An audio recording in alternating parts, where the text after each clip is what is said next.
I'm James Heaney, and this is Brief News Brief. This week, the Super Bowl 51 rocked the political world as the New England Patriots took the Atlanta Falcons in Houston, Texas. Now, you might be wondering, how is the Super Bowl rocking the political world? Well, there are three people on the New England Patriots who appear to be best buds with President Donald Trump. Who are these people? Not many people know them. Tom Brady, Bill Belichick, and owner Bob Kraft. There's an uncomfortable love affair between the team and its biggest fan, Donald Trump. In 2015, little-known Tom Brady made some waves when he sported a cap that said, "Make America Great Again." Because up until then, living in America for Tom Brady had been not so great. You know, not a ton of opportunities for a guy like him. You might remember 2 years ago again, Tom Brady was quarterbacking for the New England Patriots while playing in a championship games against the Indianapolis Colts. In the final game of the playoffs before the Super Bowl, the allegation was that Brady was involved with underinflating footballs to cheat and win and get into the Super Bowl. He wasn't cleared of the charges, and in court he ended up getting suspended for 4 games. Because he stopped going for appeals. So I guess he was never really considered guilty, but he was definitely not cleared and then just accepted the fact that he was going to be suspended for 4 games. Now, Bobby Kraft, he's a close friend of Trump because apparently they're just both super rich. And when super rich people hang out, it's usually with other super rich people because poor people make them sick, just slightly nauseated. And Bob Kraft is so rich that he's on a whole nother level than the Falcons owner, whoever that is. I don't know who it is, but it's obviously not rich enough to be friends with Trump, okay? Not Trump or Kraft rich. Bill Belichick, the coach of the New England Patriots, wrote Trump a very, very heartfelt personal letter during the presidential campaign calling him the ultimate competitor and fighter. So it's ultimate competitor and carrying that ultimate fighter. If he's a competitor and he's the ultimate, wouldn't he be a champion? I want to see Trump in the UFC. It is a fight I would pay so much money for. I don't care who he goes against, okay? And on top of that, Bill Belichick, and this is some pretty hard rumors because the right is a little bit, prude. But Bill Belichick kissed Trump. And he's like, "I love you." And I don't know, it's a little awkward. So clearly Trump was rooting for the Patriots. Well, last night's game was almost a blowout. The Patriots were down 21-3 at halftime. A lot of Patriot fans might have given up on their beloved team, but not Trump. With a historic deficit of points, everyone counted out the Patriots like they counted out Trump in the 2016 election. But in the final moments of the fourth quarter, the Patriots tied the game and brought the Super Bowl into a 5th quarter, which begs the question, what does this even mean? 5 quarters? This fuzzy Washington math is driving me mad. Is that OT or is it just sudden death? No one who doesn't know much about football knew the answer. I was at a comedy theater watching the Super Bowl, and we were all confused. It ends up, it's the first one to score.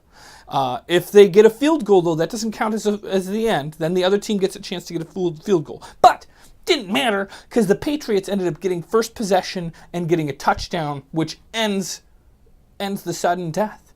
Trump fans across the country cheered like they won the tight election all over again. But the entire time, I sat and wondered if the first half of the Falcons game was just being, won because of the 3 million illegal immigrants I saw on the field. Over the weekend, Bill O'Reilly, in an interview with Donald Trump, he pressed him about his opinions of Vladimir Putin and asked him how he can support a man who is a known killer.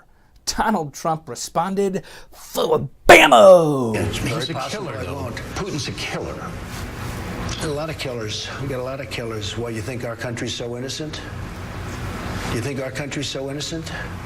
I don't know of any government leaders that are killers anymore. Well, take a look at what we've done, too. We've made a lot of mistakes. I've been against the war in Iraq from the beginning. Yeah, mistakes are different We made than... a lot of mistakes, okay, but a lot of people were killed. So, a lot of killers around, believe me. Here, Trump is likening Russians and Americans and their actions being pretty much the same. There's been a lot of blowback because this is a chilling message coming from the President of the United States.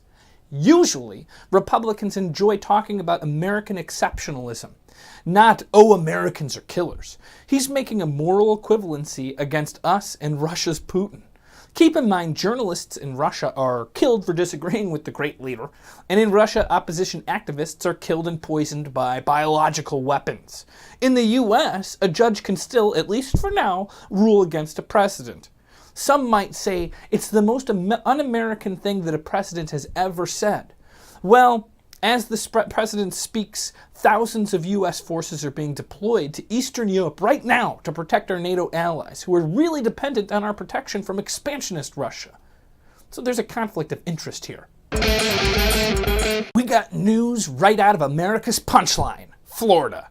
It's never been good to be on the receiving end of road rage, but sometimes it can go full sunshine state on your ass. An 18-year-old with a lifted pickup truck feared for the safety of his girlfriend and baby after a driver of a Toyota Camry got out of his car to physically assault the youngin' while stopped at a red light. Now, the man threatened the family with a gun, and as he walked back to his car to make good on his promise, the young driver backed his truck into the Camry, crushing the much smaller car, subduing the incensed driver immediately.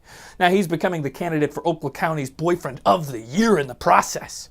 The man was arrested, the girlfriend and baby were safe. And everyone celebrated with Kenny Chesney and cut-off t-shirts. Probably, I don't know. I just imagine that's what they're doing in Florida.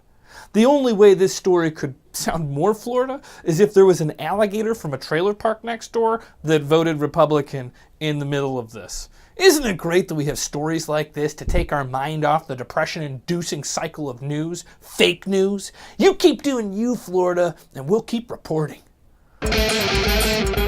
It's poll tally time! We're getting the democracy flowing through us. Here it comes! Should the Attorney General always side with the President? Of course not, idiot! Huge win. Huge win for of course not. What's love got to do with it?